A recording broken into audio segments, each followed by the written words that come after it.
সালাউদ্দিন সাহেব স্বরাষ্ট্রমন্ত্রী। তো মানে হঠাৎ করেই তিনি ১ বছরের মধ্যে বাংলাদেশে উদয় হইল। ১ বছর, অনলি 1 ইয়ার। তারেক রহমান ৩-৪ মাসের ব্যবধানে বাংলাদেশে আসলো। এর আগে লন্ডন থেকে নেতৃত্ব দিত। বাংলাদেশে এই ৩-৪ মাস হইছে আইছে তিনি। তিনি আসার পরেই নির্বাচনের পরে তিনি প্রধানমন্ত্রী পদ লাভ করছে। সালাউদ্দিন সাহেব হঠাৎ করে ভারত থেকে এসে পড়ছে। তারা কিন্তু নতুন রাজনীতিবিদ না। তা নিয়ে আমার কোনো সন্দেহ নাই। তারা পুরান রাজনীতিবিদ। দেশে অনেক দুর্যোগ মোকাবেলায় অনেক সময় তারা ছিল। তো ওই যে হঠাৎ করে ১ বছরের মধ্যে আইসে তারা একটা ক্ষমতায় অধিষ্ঠিত হওয়া, সেইটা কেমন জানি লাগতেছে।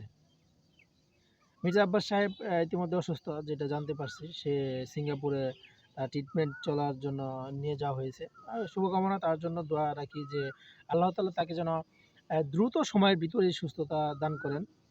পাশাপাশি এটাও আমরা চাই যে বাংলাদেশে তারেক রহমানের অনেক প্ল্যান আছে। উই হ্যাভ এ প্ল্যান বলে, আই হ্যাভ এ প্ল্যান বলে। তো মিস্টার রহমান সাহেব, আপনার যত প্ল্যানই থাক, সবচেয়ে বড় প্ল্যান হলো যে আমাদের মতো যুবকদেরকে কাজ কাম, চাকরি অথবা উদ্যোক্তা হওয়ার জন্য আপনার যতটুক পারেন সেটুক করবেন আপনার জায়গা থেকে।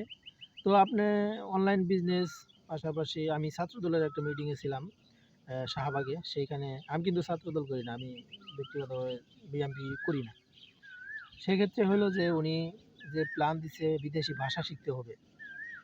শাহবাগে ছাত্রদলের মিটিংয়ের কথা মনে আছে কিনা, রেকর্ডিংটা আপনারা শুনে নেবেন। তো সে প্ল্যান দিছে বিদেশি ভাষা শিখতে হবে, উদ্যোক্তা হইতে হবে। আবার কিছুদিন আগে কন্টেন্ট ক্রিয়েটরের একটা বিষয় সে উল্লেখ করছে যে কন্টেন্ট ক্রিয়েশনের যে বিষয়টা আছে সেটাও করা যেতে পারে।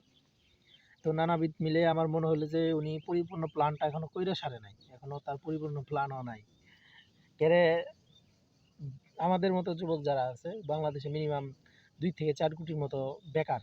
এই বেকারের জন্য একটা নির্দিষ্ট ভাতা দিতে হবে। না হয় আমরা ভাতা চাই না। আমরা চাই একটা আমাদেরকে কাজ দেন। সেটা হোক বেসরকারি বা সরকারি, আমরা যেন কোনো রকমভাবে দিনাতিপাত করতে পারি, এরকম একটা আমাদের কাজ চাই। রহমান সাহেব, আপনার বাবাও দেশের জন্য করছে, আপনার মাও করছে, আপনিও করবেন। তো আপনারা কিছু নেন নাই রাষ্ট্র থেকে, এটা আমি বলতে পারি যে আপনারা নেন নাই। আপনারা অনেক ভালো কাজ করছেন। বেগম খালেদা জিয়া মৃত্যুবরণ করছে, সে কিছু নিয়ে যায় নাই। জিয়াউর রহমান সাহেব শহীদ হয়েছেন, সে নিয়ে যায় নাই, কবরে কিছুই নিয়ে যায় নাই। আপনিও নিয়ে যাবেন না। জাতির উদ্দেশ্যেই করতেছেন, তো জাতির উদ্দেশ্যেই করেন। আমাদেরকেও একটু যাতে আমরা কইরে খাইতে পারি, আমাদের কর্মসংস্থান দরকার। আপনি খাল খনন করেন, সমস্যা নাই। আপনি গাছ লাগান, সমস্যা নাই। হ্যাঁ, এটা তো একটা অংশ। আপনি ফ্যামিলি কার্ড দেন, সমস্যা নাই। আপনি কার্ডের পাশাপাশি বিমুখতা, যেটাকে বলে বাংলা ভাষায়, সেটা কইরেন না।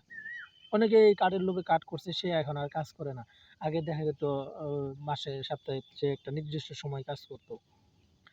তো এইটাই বলবো যে আপনারা, আমাদের বেকার ভাতা দরকার নাই। এমন একটা কাজের সিস্টেম করেন ২-৫ কোটির লোক যেন বাহির থেকে এসে কাজ করতে পারে। সিঙ্গাপুরে কেন যাবে আমরা? আমরা কেন সিঙ্গাপুরে যাব?